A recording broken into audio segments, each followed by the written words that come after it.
ఒక్కొక్క పరిణామం ఒక్కొక్కసారి మారిపోతా ఉంటుంది. హైదరాబాద్‌కి సంబంధించి నగరం పెద్దదైపోయిందని దాన్ని మళ్ళీ సరిహద్దుల్లో ఉన్నటువంటి మున్సిపాలిటీలని వేరు చేసేటటువంటి కార్యక్రమం, కార్పొరేషన్ వేరు చేసే కార్యక్రమానికి బీఆర్ఎస్ అలియాస్ టీఆర్ఎస్ శ్రీకారం చుడితే, ఇప్పుడు హైదరాబాద్ నగరాన్ని విస్తృతం చేస్తున్నాడు రేవంత్ రెడ్డి. ఓ మంచి ఆలోచనే. 27 కొత్తగా మున్సిపాలిటీలు గాని ఇవన్నీ విలీనానికి సంబంధించి మొన్ననే అనౌన్స్ చేయడం ఇదంతా జరిగింది.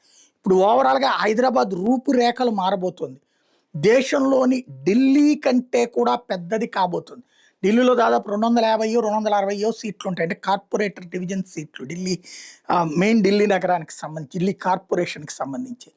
ఇప్పుడు హైదరాబాద్ 300 స్థానాలు అంటే 300 కార్పొరేటర్ సీటర్లతో అతి పెద్దదైనటువంటి కార్పొరేషన్ కింద అవతరించబోతోంది. దేశంలో దాదాపుగా ముంబై ఉందనుకుంటా దీంతో పోల్చుకుంటే 430 ఏమో.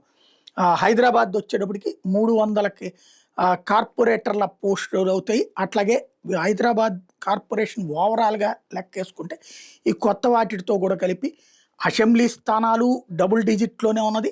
పార్లమెంటు స్థానాలు దాదాపుగా భారీగా పెరుగుతున్నాయి. అదే సమయంలో అంటే అన్ని స్థానాలు యాడ్ అవుతున్నటువంటి పరిస్థితి ఉంది. అట్లా కార్పొరేట్ డివిజన్లు భారీగా పెరుగుతున్నటువంటి పరిస్థితి ఉంది. ఓవరాల్‌గా హైదరాబాద్ మెట్రో నగరపు రూపురేఖలు మారిపోబోతున్నాయి.